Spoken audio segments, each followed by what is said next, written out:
안녕하세요. 네, 이번에 교정학 요약집을 발간했습니다. 제목은 주제별 핵심 요약집이고요.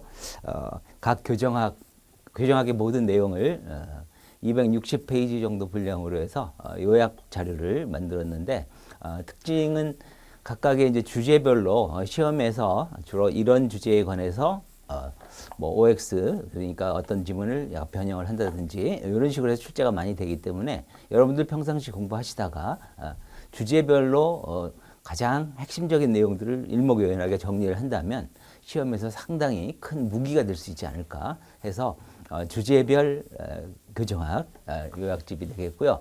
그리고 또 각 주제의 핵심적인 내용을 책에는 가급적이면 모두 담도록 노력을 했습니다. 양은 260페이지밖에 되지 않지만 기본서에 있는 그 많은 이론들 중에서 가장 핵심이 되는 내용은 최대한 담으려고 노력을 해서 여러분들 최종 정리용 교재로는 상당히 유용한 교재가 될 수 있다라는 생각이 들고요. 또 시험의 특성상 또 실전에 대비할 수 있도록 두 문자 암기 사항을 해당 파트마다 다 기재를 해가지고 여러분 실전에 많이 활용하는 데 도움이 될 수 있도록 만든 교재라고 할 수 있겠습니다. 자, 늘 말씀을 드리지만 가장 기본적인 내용은 기본서에 있는 기본 이론을 충실히 하고 마지막 최종 정리용으로 활용하는 데 그렇게 사용한다는 게 이제 가장 좋은 방법이 될 것 같고요. 혹시라도 시간이 촉박해가지고 기본 이론을 충분히 공부하지 못한 수험생이라든지 이론이 잘 정리가 되지 않은 수험생이라고 한다면 요약서 자료를 잘 활용을 한다면 실전에서 큰 도움이 될 수 있겠다 이런 생각이 듭니다. 자, 그리고 요약 강의의 특성상 속도는 상당히 빠른 속도로 진행이 될 예정입니다. 그래서 마지막까지 기본서처럼 이렇게 자세한 설명은 하진 않겠지만 이 각각의 주제별로 핵심되는 내용은 또 충분히 자세히 설명할 부분은 설명도 하고 또 간단히 넘어갈 부분은 간단히 넘어가면서 여러분 학습에 효율성을 기할 수 있도록 강의가 진행되도록 하겠습니다. 자, 그러면 앞부분 이제 14페이지부터 보도록 하죠. 파트 1입니다. 이제 교정학 파트. 자, 001번을 보면 교정의 개념 및 범위가 나와 있죠. 네, 여기서 교정의 개념이라고 하는 건 여러분 잘 아시죠? 범죄자나 비행소년 등 범죄 우려가 있는 사람을 어떻게 재사회화할 것이냐를 다루고 있는 이게 바로 이제 교정의 개념이라고 할 수가 있고, 그 다음에 이제 유의하실 것은 이번에 개념의 범위인데, 범위는 최협의, 협의, 광의, 최광의, 이게 이제 가끔 출제가 됩니다. 이 중에 최협의의 개념이라고 하는 건 수형자에 대해서 형을 집행하는 과정을 다루는 거고요.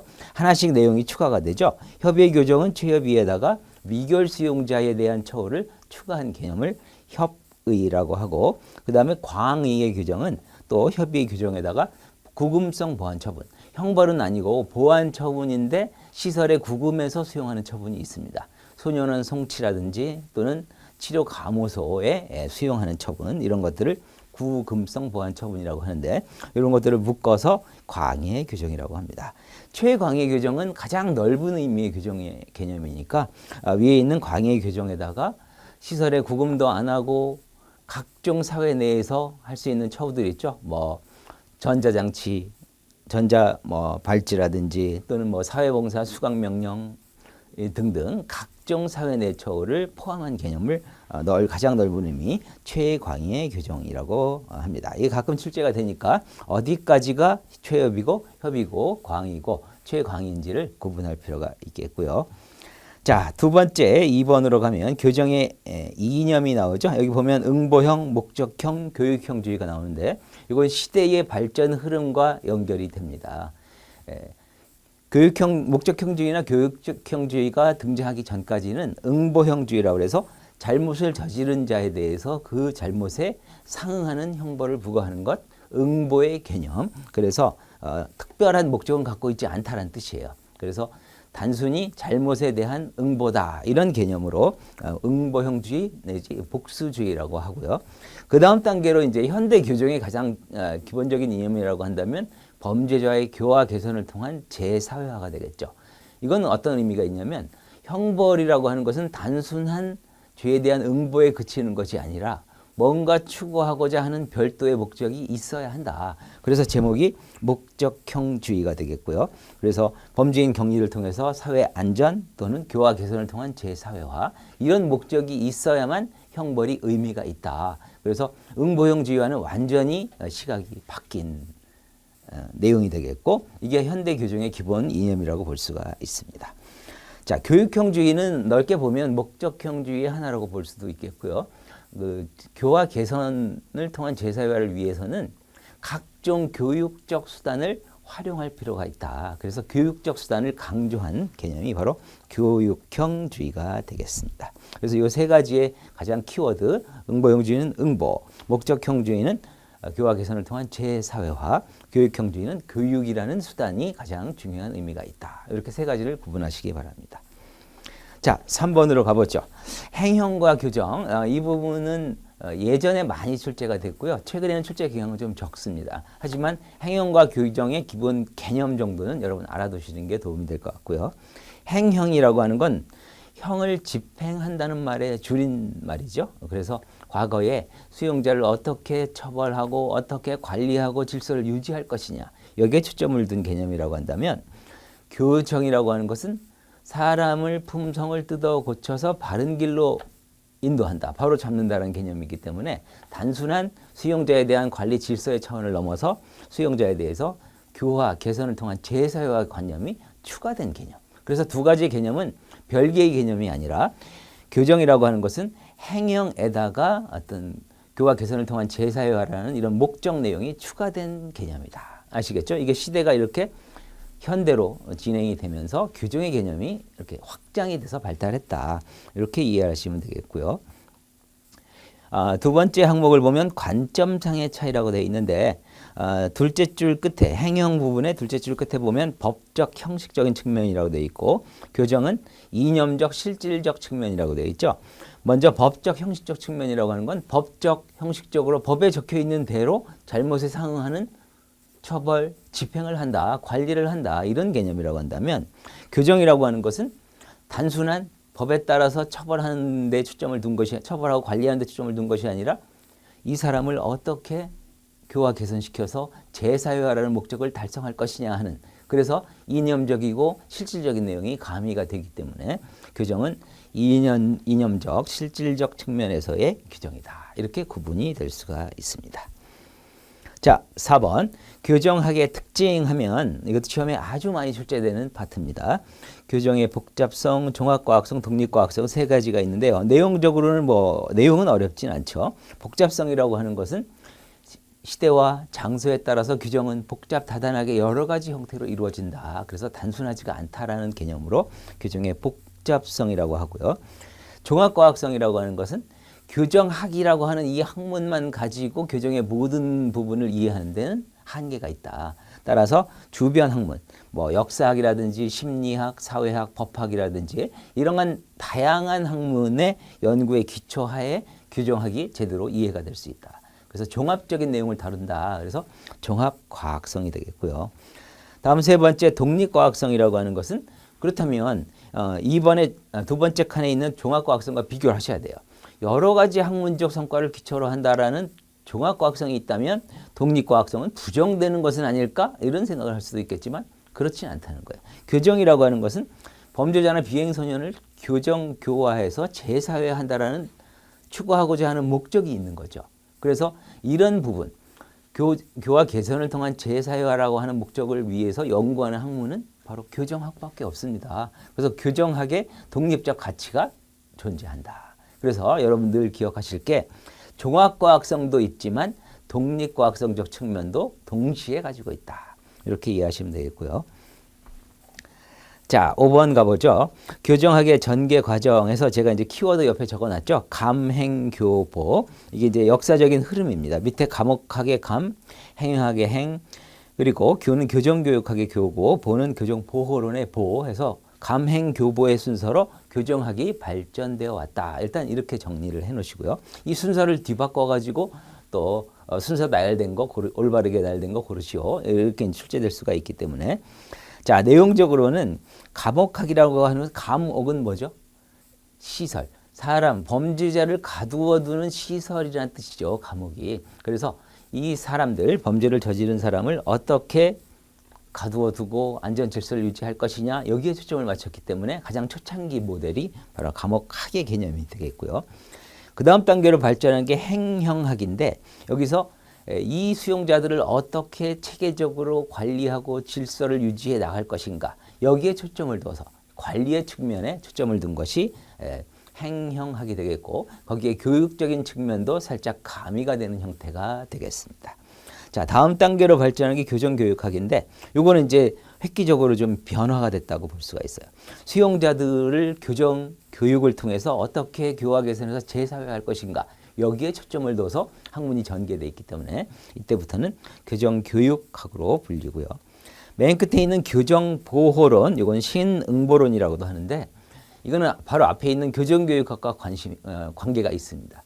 교정교육학에서는 이 사람들을 어떻게 치료, 처우를 통해서 교화 개선할 것인가, 사회복귀할 것인가에 초점을 둬서 진행을 했는데, 이 사람을 환자로 보고 치료를 하고 했는데 결국은 어떻게 다시 범죄를 저질러서 다시 교도소에 수감이 되는 이런 상황이 계속 발생하더라. 그렇다면 교정교육학의 그런 측면, 치료나 처우라는 측면은 별로 효과가 없다.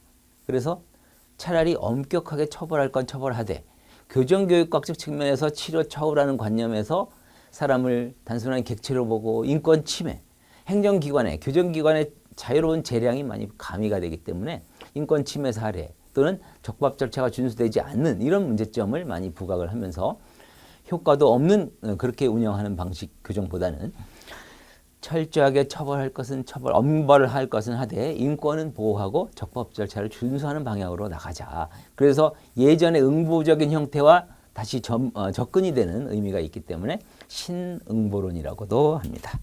자, 이렇게 단계적으로 감행교보로 진행이 됐고요. 자, 16페이지 6번으로 가죠. 교정학의 역사적 발전 과정. 이게 시험에 아주 많이 출제된 거고요. 앞에 옆에 있는 복위교과사, 이 다섯 글자만 정확히 알아두면 여지껏 나왔던 기출 문제는 100% 풀렸습니다. 물론 내용도 여러분 어느 정도는 알아두셔야 되겠죠. 일단 교정의 역사적 발전 과정은 복위교과사다. 이걸 머리에 저장해 놓으시고, 자, 복수적 단계라고 하는 건 단순히 범죄에 대해서 상응하는 복수 내지 응보적인 개념이라고 할 수가 있고요. 이거는 이제 원시 시대부터 시작해서 고대 국가가 성립되기 전 단계에서는 어때요? 내가 한 대 맞았으면 똑같이 응징을 해야 되겠죠. 그래서 이것을 복수적 단계, 그래서 사적인 형벌이 많이 발생을 했다. 공형벌이 제도화되기 전 단계가 되겠고요. 두 번째는 위하적 단계입니다. 이거는 이제 고대 국가가 형성된 이후이기 때문에 강력한 국가의 힘을 빌어서 엄격하게 공적인 강력한 공형벌 체제로 들어섭니다. 그렇다면 이런 잘못을 저지르면 국가의 힘에 의해서 이렇게 처벌한다. 그래서 엄격한 처벌을 규정하고 운영을 했기 때문에 위하라고 하는 건 두려워서 덜덜 떤다는 뜻이에요. 그러니까 내가 이런 물건을 하나 훔치거나 사람을 상해를 입히거나 하게 되면 이런 강력한 제재를 받으니까 하지 말아야겠구나, 이런 심리가 생기는 거죠. 그래서 이것을 위하적 단계라고 합니다. 국가의 강력한 힘을 빌어서 공형벌이 정착된 시기.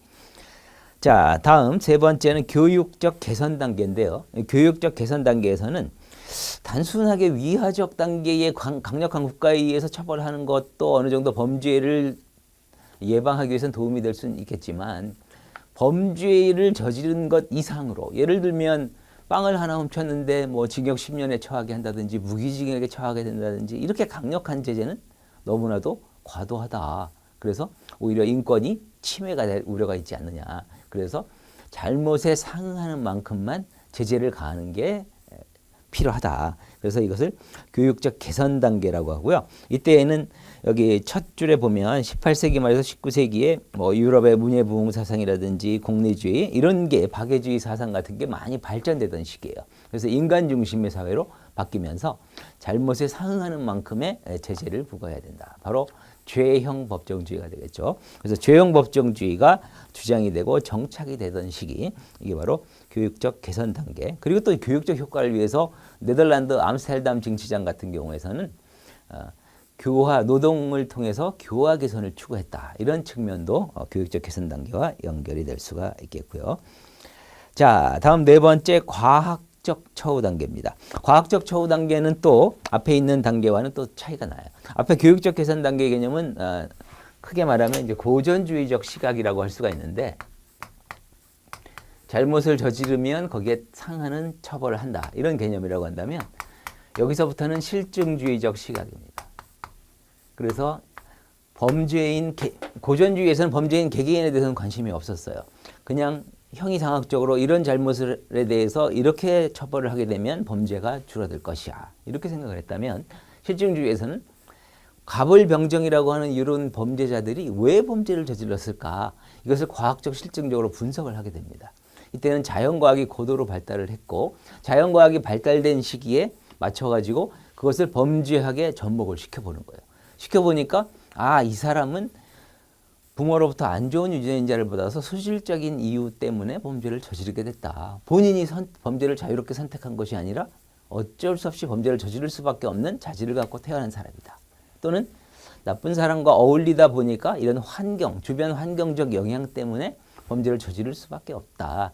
이런 개개인에 대해서 연구를 한 단계가 바로 과학적 처우 단계가 됐고요. 그렇게 되다 보면 어때요? 이 소질이나 환경에 의해서 어쩔 수 없이 범죄를 저지른다면 처벌이 능사가 아니죠. 이때에는 이 사람을 환자로 보고 어떻게 치료할 것인가, 어떤 처우가 바람직할 것인가, 개개인의 특성에 맞게 처우하는 게 발달하게 됩니다.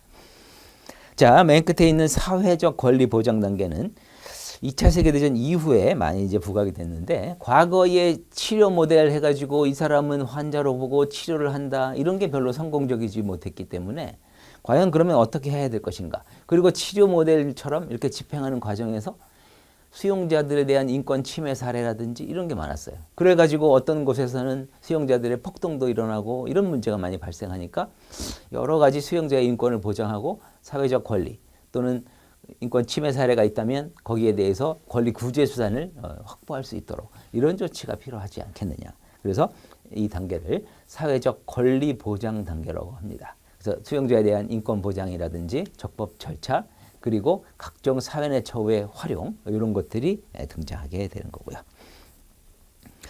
자, 그래서 6번은 복위 교과서를 꼭 기억을 하시기 바랍니다. 다음 7번.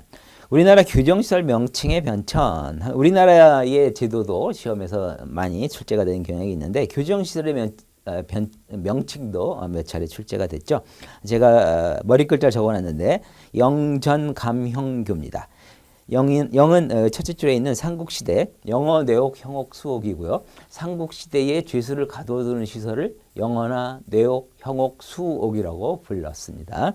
그 다음 단계로는 전옥서인데 전옥서는 고려시대에 최초로 생겼고 그게 조선시대까지 그대로 동일한 명칭이 이어집니다. 그래서 고려와 조선은 어떤 명칭을 썼다? 이거 시험에 아주 많이 나와요. 전옥서라는 명칭을 사용했다. 이때 고려에서 생긴 전옥서는 최초의 독립된 행정기관이라고 합니다. 최초의 독립된 교정행정기관. 그러니까 삼국시대에는 독립된 교정행정기관이라는 개념이 아니라 단순히 죄수를 가두어두는 시설의 측면이었고 고려시대부터는 전옥서의 개념에서는 독립된 교정행정기관의 개념으로 좀 더 확장된 이런 개념이 되겠고요. 다음은 감옥서죠. 이건 갑오개혁. 1894년 갑오개혁 때 명칭이 바뀌었고 그게 바로 감옥서가 되겠고요. 그 다음에 형무소는 일제시대입니다. 1923년도 일제시대, 일제치하에서 형무소로 명칭이 바뀌었고요. 그 다음에 지금은 교도소인데 이건 1961년 당시 행형법, 지금의 형집행법이 개정이 되면서 교도소라는 명칭이 생겼습니다. 자, 그래서 이거 순서대로 영전감형교를 기억해 놓으시고 특히 여기 전옥서 부분 각각 시대를 연결하셔야 됩니다. 영어, 내옥, 형옥, 수옥은 삼국시대 그리고 전옥서는 고려와 조선 똑같은 명칭을 썼다. 그 다음 갑오개혁 때 감옥서, 일제시대 형무소, 현재의 교도소. 자, 8번으로 가볼까요? 고대 및 삼국시대 형벌제도 이 부분은 출제 비중은 높지 않습니다. 고대 삼국시대 같은 경우에는 강력한 왕권 국가를 바탕으로 해서 준엄한 형 집행을 했다. 이게 공통된 특징입니다. 그 특징을 일단 알아두시고 그 다음으로는 각 시대별로 역사적으로 어떤 특징적인 어떤 제도가 있는가 이 정도만 추구하시면 될 것 같아요. 자, 먼저 고대 부분에 보면 특징에서 나와 있죠. 제가 방금 설명드린 응보주의에 입각하고 단순하고 준엄한 형을 집행했다. 이 삼국시대도 마찬가지입니다. 그 다음에 국가에서 고조선 하면 팔조법금, 우리가 역사를 공부하시면서 잘 아실 겁니다. 그래서 팔조법금, 사람을 죽인 자는 뭐 사형에 처하고 뭐 이런 내용들 몇 가지 나와 있죠. 그런 제도가 마련돼 있었고, 부여 시대에는 두 가지 정도 알아두셔야 되는데, 엄격한 형벌은 뭐 다 똑같은데 첫째 줄 끝에 보면 절도죄를 저지르는 경우에 일책 12법, 잘못을 저지르면 12배 배상하는, 그러니까 100만 원어치 물건을 훔쳤다 그러면 12배니까 1200만 원어치 배상을 해야 되는 이런 일책 12법의 특징이 하나 있고요. 또 하나는 영고제도 있죠. 공동 대제일에는 죄수를 석방하는 풍습, 이런 것도 참고로 알아두시고, 사만지역 하면 소도가 떠오르죠. 치외법권 지역인 소도가 있어가지고 이곳에 범죄자가 들어가면 따라 추적할 수 없는 일종의 치외법권 지역 제도가 운영이 된 바가 있다. 자, 다음 삼국시대. 삼국시대도 이제 준엄한 형 집행은 이제 삼국이 다 똑같았는데, 둘째 줄 끝에 보면 삼국 모두 왕의 즉위, 세자의 탄생 등 국가 경사나 가뭄 재해 등이 있을 때 사면제도로 대사를 시행했다. 그래서 죄수를 석방하는 풍습이 운영이 됐다는 게 이제 공통된 특징이 되겠고요. 그 다음에 구금 시설에 대해서는 아까 설명을 했죠. 영어 내역, 형어 수옥이 있고. 자, 그 다음 국가에서 고구려 같은 경우에는 절도 12배 배상법이 똑같이 있었죠. 부여 마찬가지로 12배 배상법을 운영을 했고, 또 뭐 백제라든지 신라 시대에는 참고로 보시면 될 것 같습니다. 자, 이번에는 이제 9번 고려 시대의 형벌 제도로 넘어가죠. 고려 시대에도 출제 비중은 높지는 않지만 역사적으로 최초로 성립된 것들이 몇 가지 있기 때문에 그런 것들을 확인하시면 되겠고요. 먼저 형법 체계의 확립은 고려 시대에는 옆에 이제 당나라가 있었죠. 그래서 당률을 또 우리가 그대로 수용을 해서 운영을 했고, 거기다 관습법 또 이런 식으로 해서 형법 체제가 완성이 됐고, 두 번째 항목의 형벌의 완화라고 하는 거 첫째 줄에 보면 종교적 인해 사상을 가미했다. 그래서 단순하게 준엄한 형벌에 그치는 것이 아니라 당시 고려 시대면 종교가 어떤 종교였죠? 바로 불교였죠. 불교의 인해 사상을 가미해가지고 어느 정도 어떤 엄격한 집행뿐만 아니라 신중을 기한다든지 이런 차원이 등장을 했고, 그게 바로 옆에 있는 삼심제도 채택하여 사형에 처할 경우 신중을 기하였다. 그래서 사형에 처하게 된다면 1심으로 끝나서는 안 되고 1심, 2심, 3심을 거쳐야만 확정이 될 수 있는 이렇게 운영이 되었습니다. 자, 페이지를 넘겨서 독립된 행정기관 전옥서, 아까 설명을 드렸죠. 최초의 독립된 행정기관이다. 삼국시대의 영어내역 수업 같은 경우에는 단순한 구금시설이라고 한다면 이때부터는 고려시대 전옥서부터는 최초의 독립된 행정기관의 차원으로 승격이 되었다. 자, 형벌의 종류로는 여기 뭐 태형, 장형 나와 있죠. 5형제를 운영을 했다. 이 정도만 알아두십시오. 그래서 태장, 도유사의 5형제가 운영이 됐고, 이건 조선시대도 마찬가지죠. 조선시대도 그대로 이어받아서 태장, 도유사를 또 기본형으로 운영이 되었다. 자, 이번에는 조선시대로 넘어갑니다. 10번에 조선시대의 형벌제도. 조선시대의 형벌제도가 출제 비중이 매우 높습니다. 그래서 우리나라의 역사에 관한 출제가 된다면 거의 8, 90%는 조선시대의 형벌에 관해서 질문을 합니다. 자, 먼저 1번 사사인데, 형조 소속의 사사라는 기관이 있었고요. 바로 상복, 고율, 장금, 장애 이렇게 네 가지가 있고, 이게 가끔 출제가 되는데, 이 기관, 사사의 기관들이 어떤 업무를 담당하느냐 이런 것들이 출제가 많이 됩니다. 상복사는 바로 복심 업무입니다. 중재자의 복심, 1심, 2심, 3심제 이런 복심 업무를 담당한 게 상복사. 상복사의 복과 복심 업무의 복을 키워드로 연결하면 되겠죠? 내용을 따로 외울 필요 없을 겁니다. 그러니까 제목에서 키워드를 유추하면 되겠고요. 고율사 하면 율이 포인트가 되겠죠? 바로 율령에 관한 업무를 담당하는 기구고, 장금사는 여기 감옥과 범죄 수사 업무인데 오늘날 검찰의 업무라고 생각하시면 되겠고요. 그다음에 장예사는 예가 키워드죠. 노예입니다. 그래서 노예의 호적이라든지 소송, 포로 업무 등을 담당을 했다. 자, 다음 두 번째 형벌의 종류로 태장도유사 5형제가 고려시대에 이어서 그대로 운영이 됐는데 이거는 세부적으로 태장도유사의 섬세한 내용들을 하나하나 질문하기도 합니다. 그래서 정확하게 알아두셔야 되겠고요. 태장도유사는 여기 작은 권장으로 10대부터 50대까지 5등급, 장형은 큰 권장으로 60대까지 100대까지 이렇게 5등급, 각각 5등급으로 운영을 했고 대수의 차이가 나고요. 태형은 작은 권장, 그리고 장형은 큰 권장, 이런 식으로 일종의 체벌형이 되겠죠. 그 다음 도형 같은 경우에는 옆에 보면 단기 1년에서 장기 3년까지 5종으로 운영이 되었다. 그리고 오늘날 징역형, 바로 도형이라고 하는 것은 시설에 구금을 해가지고 쇠를 달구거나 소금을 굽거나 이런 일을 작업에 종사했기 때문에 오늘날 징역형과 유사하고요. 여기에는 이제 장형을 반드시 병과했습니다. 그래서 도형만을 집행하는 것이 아니라 장형 몇 대를 때리고 난 다음에 그 다음에 도형으로 집행하는 이런 방식으로 운영이 됐던 거고, 단기 1년에서 장기 3년까지 5종이라고 되어 있는 것은 1년에서 3년인데 왜 5종이죠? 6개월씩 추가돼요. 1년 6월, 그 위에 2년, 그 다음에 2년 6월. 이렇게 되면 총 5가지가 되겠죠. 그래서 5종으로 운영이 됐습니다. 이런 걸 살짝 변형해서 출제가 되기도 하니까 꼭 기억을 해 놓으시고, 다음 유형입니다. 유형은 유배형이 되겠죠. 유배형. 그래서 오늘날 무기근거라고 되어 있죠. 무기근거와 완전히 같진 않지만 오늘날 무기근거라고 한다면 시설에 무기한 작업 없이 금고시켜 놓는, 구금시켜 놓는 제도라고 한다면 당시 조선시대 유형이라고 하는 건 어때요? 일정한 지역에서 지역을 이탈할 수 없는 정도, 그죠? 그러니까 오늘날 같은 별도의 구금 시설이 아닌 다른 곳에서 하는 그런 내용에서 좀 차이가 있지만 가장 유사한 제도는 바로 무기 근거와 유사하다.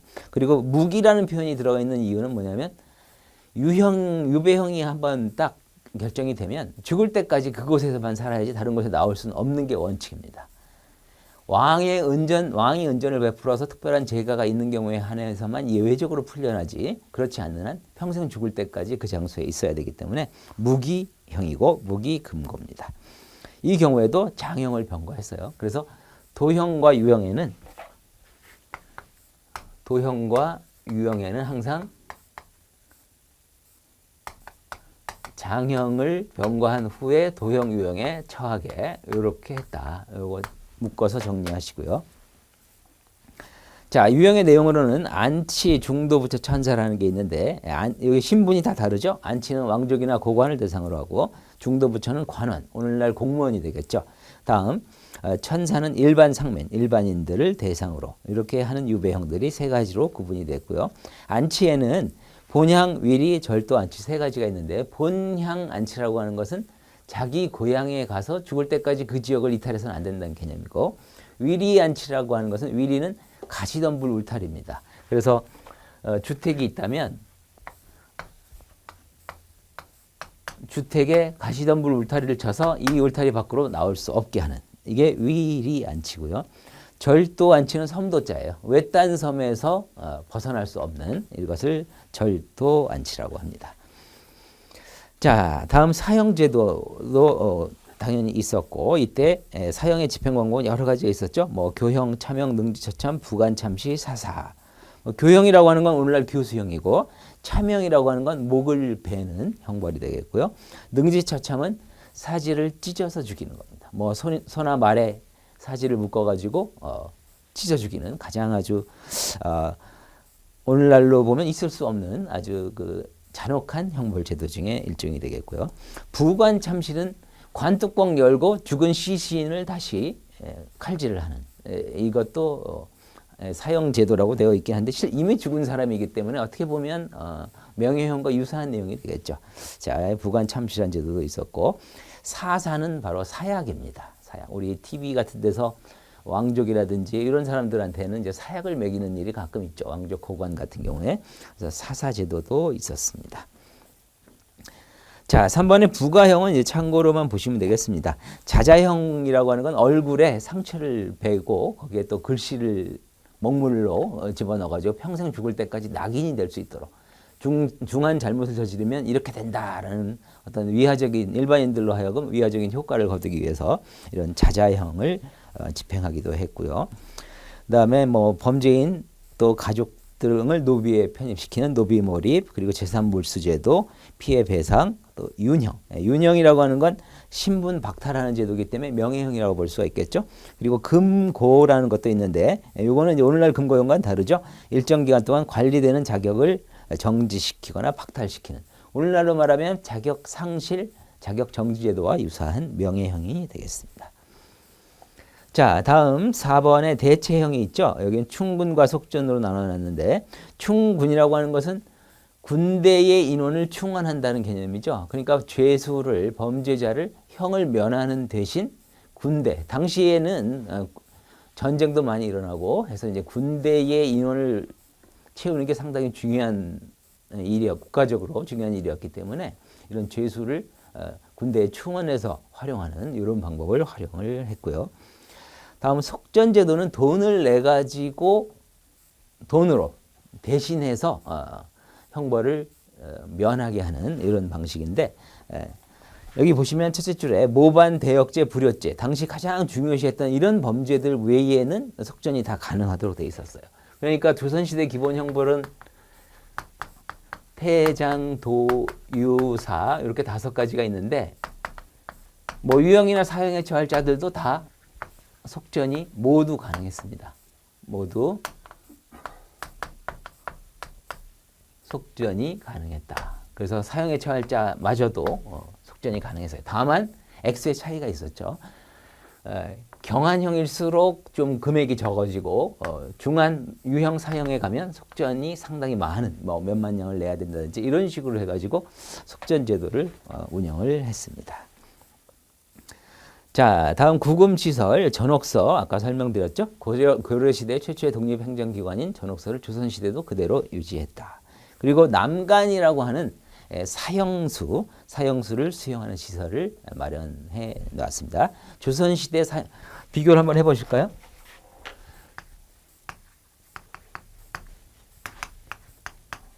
사형수 수용시설 조선하면 남간이 되겠고, 지금 오늘날 지금 어떨까요?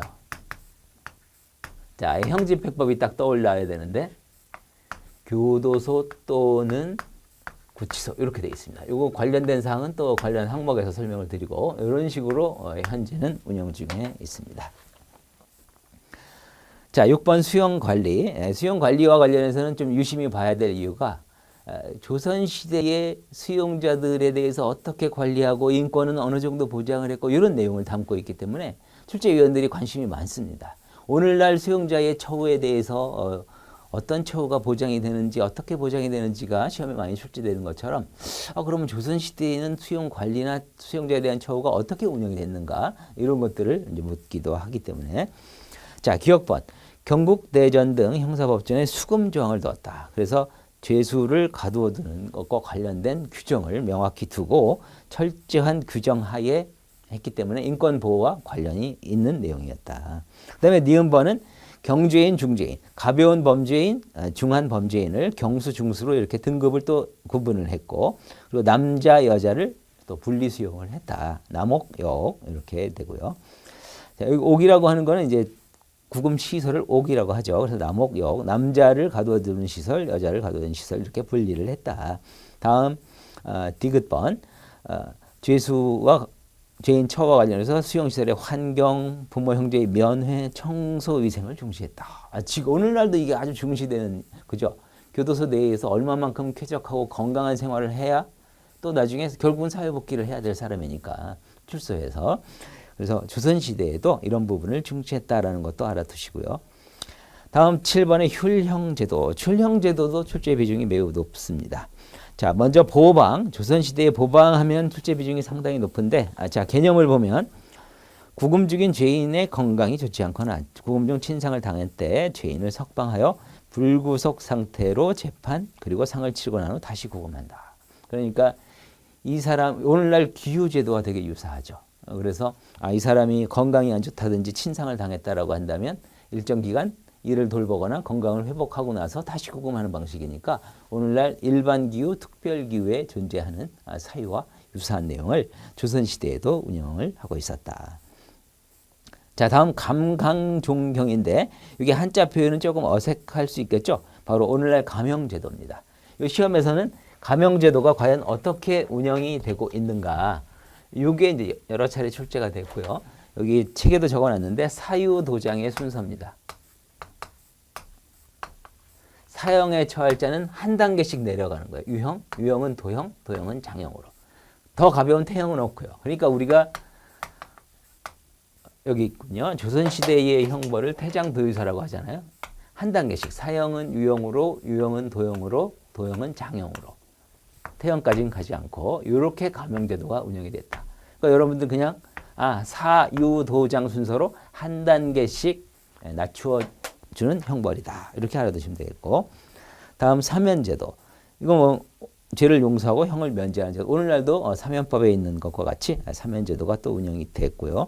그다음에 직수화문은 바로 인권 보호에 관련된 기관으로서 상당히 경국대전에 명시를 해가지고, 왜 이런 직수화문이라는 게 나왔냐면, 직수화문의 개념 자체는 죄수를 직접 구금할 수 있는 기관을 경국대전에 명시를 해놨어요. 그래가지고 예전에는 별하별 관청에서 다 죄수를 구금하고 하다 보니까 인권 침해 사례가 너무 많았던 거예요. 그래서 이걸 줄여보고자 뭐 비변사, 포도청 뭐 등등등 몇 개 쭉 나열, 한성부라든지 이렇게 나열을 해놓고서 이 기관에 한해서만 죄수를 직접 구금을 하고 나머지 기관은 해서는 안 된다는 차원이기 때문에 바로 남형을 방지하고 인권 보호 차원에서 직수아문 제도를 두었다.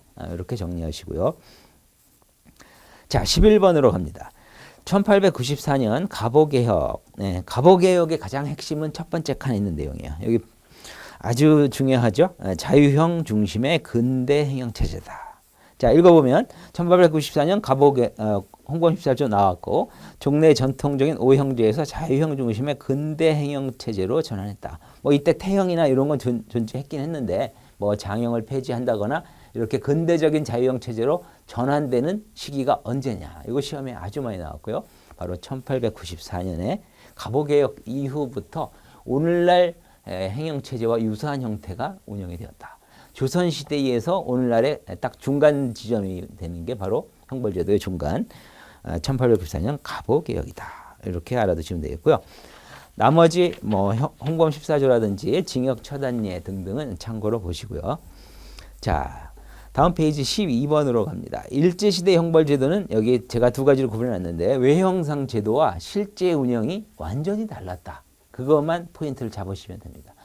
당시 일본은 우리나라보다 선진국이었어요. 그래서 외형상 발전된 제도를 두고는 있었습니다.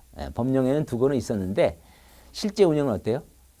일본이 우리나라 당시 일제 치하에서 민족 차별 정책으로 일관했고, 수용자에 대한 수용 처우도 제도만큼 운영을 하지 않았던 거죠. 그래서 여기 실제 운영에서 밑줄에 있는 것처럼 응보적 위화적 행형으로 일관, 태형이나 예방구금으로 민족적 차별, 고문, 사적인 형벌이 사용되었다. 그래서 제도는 어느 정도 선진제도를 가지고 있었으나 운영은 훨씬 더 열악했다. 이 두 가지를 비교할 수 있으면 되겠고요. 다음 13번. 미군정 시대입니다. 미군정 시대에는 일본의 의용법을 그대로, 과도기였죠. 우리 대한민국이 성립하기 전 단계이기 때문에, 과도기이기 때문에 일본식의 제도를 그대로 가지고는 있었습니다. 다만 일본은 당시 상당한 미국은 상당한 선진국이었기 때문에 미국의 선진적인 제도를 일부 반영을 해서 운영을 했습니다.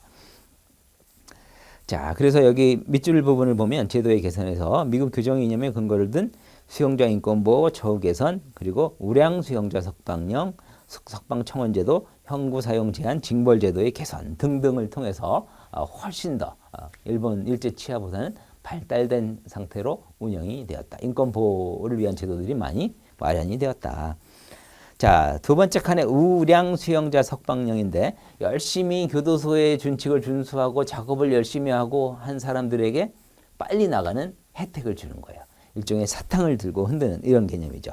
맨 끝에 보면 선시제도라고 되어 있죠. 굿타임 시스템. 바로 영어의 굿타임 시스템을 한자로 바꾼 게 선시입니다. 여기서 선은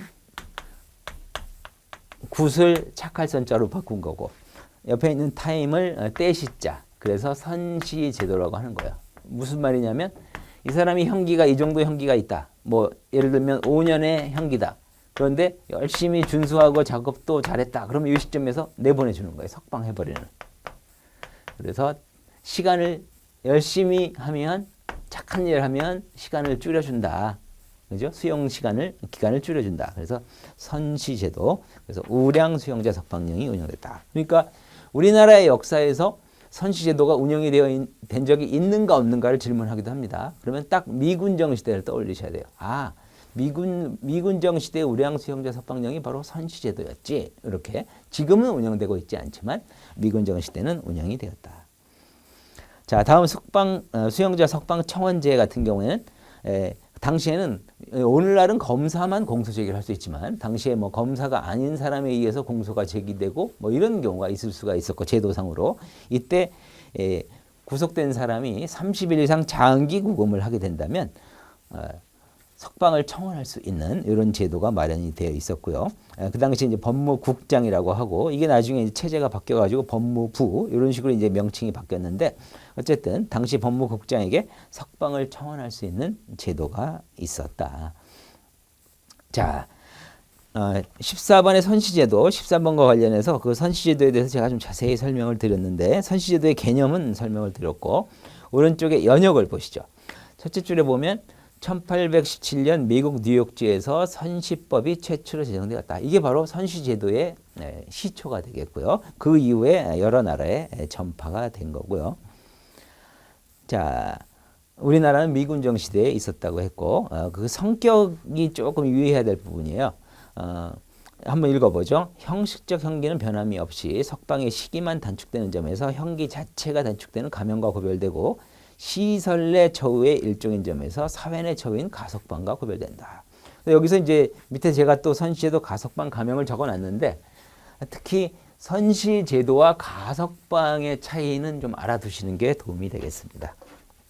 자, 설명을 드린다면 예를 들면 5년형을 받았어요. 그런데 열심히 규칙 준수하고 작업하면 일정한 시점, 예를 들면 3년 만에 이 사람이 석방이 됐다. 지금 이제 선시제도에 대한 얘기하는 거예요. 그러면 석방이 되면 교도소의 인연이 딱 끝나는 거예요. 국가의 통제는 전부 사라집니다. 그러니까 뒷부분은 아무 관계가 없어요. 자, 가석방을 한번 생각을 해보면 이건 다릅니다. 가석방도 똑같이 형을 5년형을 선고받고 이 사람이 교정 성적도 우수하고 열심히 해가지고 3년 만에 가석방이 됐다. 그러면 어떻게 되죠? 이제 국가로부터 통제가 사라지나요? 그렇지 않습니다. 가석방이 되고 나면 가석방자 관리 준칙에 의해서 일정한 감시나 통제를 받게 돼 있어요. 그러면 어떻게 되는 거죠? 집에 간 거잖아요. 가석방이니까. 풀려났지만 일정한 통제는 유지가 됩니다. 그래서 요거를 바로 사회 내 처우라고 합니다. 교정시설 내에서 처우받는 건 시설 내 처우라고 하고 시설 내 처우를 받다가 가석방이 된과 동시에 이 사람은 사회 내 처우로 처우 방식이 바뀌는 거예요. 왜냐하면 가석방이 됐다고 해서 형기가 종료되는 건 아니에요. 형기는 언제 종료한다? 실제 자신이 교도소에 원래 있어야 할 기간인 이 기간까지는 통제를 받기 때문에 이때가 돼야만 형기가 종료하게 돼 있어요. 그렇기 때문에 이 기간은 처우의 방법이 사회 내 처우로 전환이 된다. 이렇게 해석이 되는 거고 여기 선시제도 같은 경우에는 석방이 된과 동시에 일정한 통제는 모두 사라지는 거예요. 그럼 뒷부분은 아무 관계가 없죠. 그러면 앞부분에서 어떻게 열심히 규칙을 준수하고 작업을 열심히 해야 석방이 되느냐의 개념이니까 바로 시설 내 처우에 해당이 되고 사회 내 처우와는 아무 관계가 없다. 아시겠죠? 이해가 되시죠? 선시제도는 석방이 된과 동시에 국가적 관리 통제로가 끝난다. 가석방은 가석방이 된 이후에도 일정한 감시 통제를 받기 때문에 이 부분 사회 내 처우로 분류합니다. 선시제도는 시설 내 처우, 가석방은 사회 내 처우입니다. 자, 15번 가볼까요? 교정시설의 발전. 이건 역사적인 의미가 있고 어떤 것들이 최초의 무슨 제도냐 이런 것들이 가끔 출제가 됩니다. 먼저 1번은 1555년 영국의 브라이드웰 교정원 같은 경우에는 최초의 시설의 의미가 있어요. 맨 끝에 제가 적어놨죠. 밑줄을 그어놨죠. 최초의 교정시설. 이때는 뭐 형을 집행 교화 개선을 통해서 재사회화한다거나 이런 개념은 없었고요. 최초로 구금해 놓는 시설, 최초의 시설의 개념이 의미가 있는 거고, 가장 교정의 역사에서 중요한 것은 바로 2번입니다. 1595년 네덜란드의 암스테르담 노역장 같은 경우에는 바로 노동을 통한 교화 개선을 추구했기 때문에, 자 여기 둘째 줄 끝에 보면 노동을 통해 수용자를 교육 개선시키려고 했던 최초의 형 집행을 위한 시설이다. 그래서 최초의 형 집행을 위한 시설이 역사적으로 중요한 의미가 있는 거고요. 그 다음 그 옆에 보면 1595년 여자 노역장을 두어 성별 분류의 시초. 예전에는 남자 여자 막 섞여 있었다는 거죠. 근데 이때부터 성별 분류가 최초로 운영이 되었다. 이것도 참고로 알아두시고, 그 다음에 3번 1704년 이탈리아의 산 미켈레 감화원은 이제 소년 교도소입니다. 소년 교도소, 최초의 소년 교도소. 밑줄 부분을 보면 연령별 분류 시초, 그렇게 되겠죠? 최초의 소년 교도소니까. 다음에 최초의 소년 교도소, 그리고 이어서 최초의 분방식, 독거식, 방사익형. 이번은 이제 분방식, 각 방을 나눴다라는 거예요. 예전에는 여러 사람을 혼거한 형태로만 운영이 되어다가 뭐 잡거제라고도 하잖아요. 여러 사람을 묶어서 1인 1실로 최초로 방을 나눴다. 분방식이라고도 하고, 그다음에 독거식 같은 의미죠. 방사익형이라고 하는 건 직사각형 모양이다. 이런 개념입니다. 이런 역사적인 의미가 있고요. 다음 4번에 1773년 벨기에 간트 교도소 하면 바로 5번제, 맨 끝에 적어놨죠. 5번제의 기원이 되고, 비교하실 게 5번이에요. 1790년 미국의 윌러코치소 같은 경우에는 펜실베니아 제도의 시초다. 나중에 또 5번제와 펜실베니아제에 대해서 설명을 드리겠지만, 뭐 간단히 얘기하면 일단 구금 제도라고 한다면 혼거제가 있고 독거제 이렇게 나눌 수가 있죠. 여기는 이제 역사적으로 가장 오래됐고 여러 사람을 섞어 놓는 거고, 여기는 1인 1실로 운영이 된 체제가 되겠죠. 그 중에 하나가 종교적 참여 사상을 반영해서 엄정 독거제, 엄격하게 독거 생활을 하도록 한 게 바로 펜실베니아제. 독거제의 하나입니다. 펜실베니아제가 운영이 됐는데, 이거를 절충한 형태로 펜실베니아제와 혼거제의 장점을 취합해서 우리 한번 만들어 보자. 그게 바로 5번제예요. 그래서 5번제가 탄생을 했는데, 말하자면 독거나 펜실베니아제는 하루 종일 혼자 있어야 되죠. 근데 5번제는 주공야독입니다. 낮에는 공동 작업하고 야간에는 독거 구금이 되는. 그 대신 사람들과 대화를 나누게 되면 혼거제의 악성 감염의 폐해가 있을 수 있기 때문에 그걸 막기 위해서 침묵하에 작업을 해야 돼요. 이걸 그래서 침묵제라고도 합니다. 침묵제의 공동 생활을 하고, 그 다음에 야간에는 독거 구금하고 절충한 형태가 되겠죠. 그래서 5번제가 탄생을 했는데, 5번 교도소에서 이렇게 적극적으로 이제 활성화했는데, 그 전에 이미 한 100년 전쯤 되겠죠? 이미 벨기에의 간트 교도소에서 이런 형태를 운영을 했다. 그래서 5번제의 시초는 간트 교도소다. 이렇게 설명을 합니다. 자, 그래서 이 시험에 많이 나옵니다. 펜실베니아제의 시초는 윌럿 구치소, 5번제의 시초는 벨기에 간트 교도소. 다음 6번, 1876년 미국의 엘마이라 감화원 하면 여러 가지 누진 처우의 내용이 접목된 형태고요. 가장 특징적인 건 바로 상대적 부정경을 최초로 실시했다. 밑줄 적혀 있죠? 네. 바로 상대적 부정경입니다. 자, 부정기형은 형기를 명확히 정하지 않는다는 뜻이죠. 우리나라 법으로 말하면 성인 같은 경우에는 징역 5년, 징역 10년 딱 정기형을 하게 돼 있고, 부정기형은 소년범에 한해서만 특례로 이런 부정기형을 선고할 수 있도록 규정이 돼 있는데, 넓게 보면 개념상으로는 절대적 부정기형과 상대적 부정기형으로 나눌 수가 있는데, 절대적 부정기형은 허용되지 않습니다. 법적으로. 왜냐하면 예를 들면 도둑질, 절도를 한 자는 징역에 처한다. 이렇게 한다면 내가 교도소에 들어가가지고 징역 몇 개월인지 몇 년인지 무기징역인지 알 수가 없죠. 그러면 죄형법정주의 명확성 원칙에 반해서 이건 법적으로 허용이 안 되는 거고요. 부정기형 하면 다 상대적 부정기형이에요. 그래서 요거는 상한과 하한이 있어야 돼요. 하한과 상한을 정해가지고 이 사이까지만 교도소에 구금할 수 있어요. 예를 들면 최소 1년 이상 뭐 최대 10년까지 소년에게 이렇게 선고를 했다. 그러면 이 아이에게는 적어도 1년은 있어야 되고 최대한 10년까지 있을 수 있고 중간에 상태가 양호해지면 중간에 풀려날 수 있도록 이렇게 운영하는. 그래서 이거는 하한과 상한이 있기 때문에 명확성의 원칙에 반하지 않는다. 그래서 이건 허용이 됩니다. 이 최초가 바로 엘마이라 가마원입니다. 자, 엘마이라 가마원은 첫째 줄 끝에 있는 것처럼 16세에서 20세의 초범 소년 수용자를 대상으로 이렇게 구분해가지고 계급적인 처우를 실시한 시설이고요. 다음 7번. 미국의 5번 교도소 보면 아까 이제 5번 교도소 바로 그 5번제에 대한 이야기할 때 잠깐 언급을 했는데 여기 읽어보면 5번 교도소에서 오스본에 의해 최초로 자치제를 실시했다. 그리고 5번 제도를 시행했다. 그래서 5번 제도를 적극적으로 활용한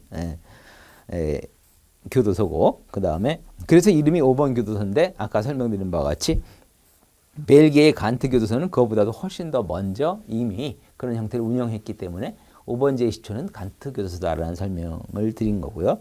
5번 교도소에서는 또 수용자 자치제 그러니까 교도소의 시설 내 처우를 운영하면서도 단순히 국가기관에 의한 일률적인 통제보다는 일정한 사람들, 소규모의 사람들을 모아놓고 자치제를 운영을 하게 되면 사회성 함양이라든지 책임감을 부각시킨다든지 이런 측면에서 도움이 될 수 있기 때문에 자치제를 활성화하자. 바로 이 자치제의 최초가 바로 미국의 5번 교도소입니다. 자치제 하면 5번 교도소와 오스본이라는 사람이 떠올라야 되겠고요. 자, 22페이지 16번. 교정시설의 건축구조. 이 부분은 이제 참고만 하시면 되겠고, 분방형은 아까 설명드린 바와 같이 1인 1실에 구분된 방, 그 다음에 파빌리온이라고 하는 건 이제 전주형이라고도 합니다.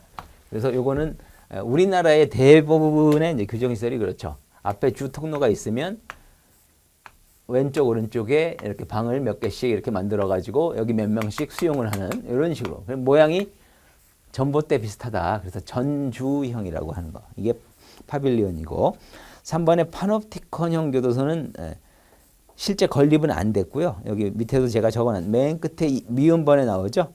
당시 열악한 건축 기술과 의회 반대로 건립되지는 못했다. 벤담이라는 학자가 이런 식으로 교도소 건축 구조를 만들면 최소 비용의 최대 효과를 거둘 수 있을 것이다 라고 해서 고안했던 거예요. 근데 실제 건축은 안 됐고 그러니까 앞에 주 통로가 있으면 윗부분으로 올라가면 이렇게 원형 감시탑이 있고요. 거기서 밑에를 이렇게 내려다 볼 수 있게 돼 있어요. 여기 이제 각각 여기도 이제 아래쪽이 되는 겁니다. 이렇게 돼가지고 여기에 수용자들이 있는 거예요. 그럼 여기서 이 건축 구조를 어떻게 만드느냐? 위에서는 위에 교도관은 밑에를 감시하는 건 당연히 바라볼 수 있지만 여기 밑에 있는 수용자들은 이 건축 구조 때문에 위에서 사람이 있는지 없는지 확인이 안 되는 이런 구조예요. 그렇다면 어때요? 교도관이 올라가서 감시해도 당연히 통제가 되겠지만 올라가지 않더라도 위에서 지켜보고 있지 해가지고 자연스럽게 질서에 따를 것이다. 그래서 이런 구조를 고안해냈던 게 바로 벤담입니다. 그래서 벤담의 파놉티콘형 교도소는 가끔 출제가 됩니다. 실제 설립은 되지 않았다는 것도 알아두시고요. 자, 4번의 5번형, 이 바로 엘람 린즈에 의해서 실시됐다. 엘람 린즈 여기 체크해 놓으시고 5번형이라고 하는 건 아까 5번제에 대해서 잠깐 언급을 했죠. 주공야독이라고 그랬죠. 그러니까 여기가 낮에 작업하는 공간이고 이쪽이 수용자들이 수용되는 공간이에요. 그러면 어떻게 해석을 하면 되죠? 주간에는 이쪽으로 다 모여서 침묵하에 공동 작업을 실시하고 야간이 되면 각 방으로 이동을 하고 그죠?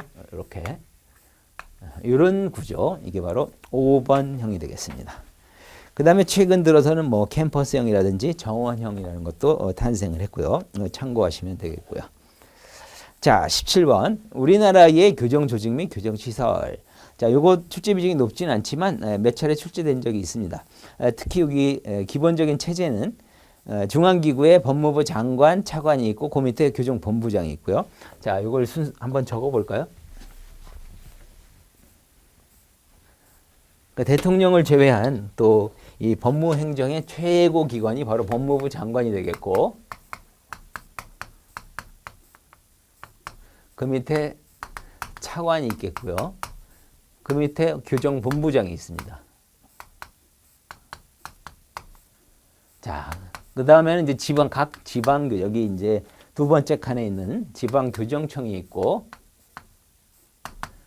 맨 끝에 일선교정기관, 이렇게 있습니다. 자, 여기서 유의하실 것은 여기 첫째 칸의 둘째 줄을 보세요. 밑줄이 있는데, 교정본부장을 보좌하는 기구로 교정정책단장과 보안정책단장이 있다. 교정정책단장, 보안정책단장이 누구를 보좌한다? 교정본부장입니다. 이거를 시험에서는 뭐 법무부 장관을 보좌한다. 이래서 틀린 질문을 낸 적도 있으니까 꼭 연결해 두시고, 그 다음에 지방교정청에는 우리나라 4가지가 있죠. 서울, 대전, 대구, 광주 지방교정청, 이렇게 4가지가 있습니다. 그래서 우리나라의 서울, 인천, 경기, 강원도까지 포괄하는 서울지방교정청, 충청도 지역인 대전지방교정청, 전라도 지역과 제주도 지역을 포함하는 광주지방교정청, 경상도 지역인 대구지방교정청, 이렇게 크게 중간 행정기관이 되겠죠. 지방교정청이 있고, 그 다음에 일선교정기관은 교도소, 구치소, 지소 등이 있고요. 자, 다음 18번으로 갑니다. 존 하워드의 감옥 개량 운동.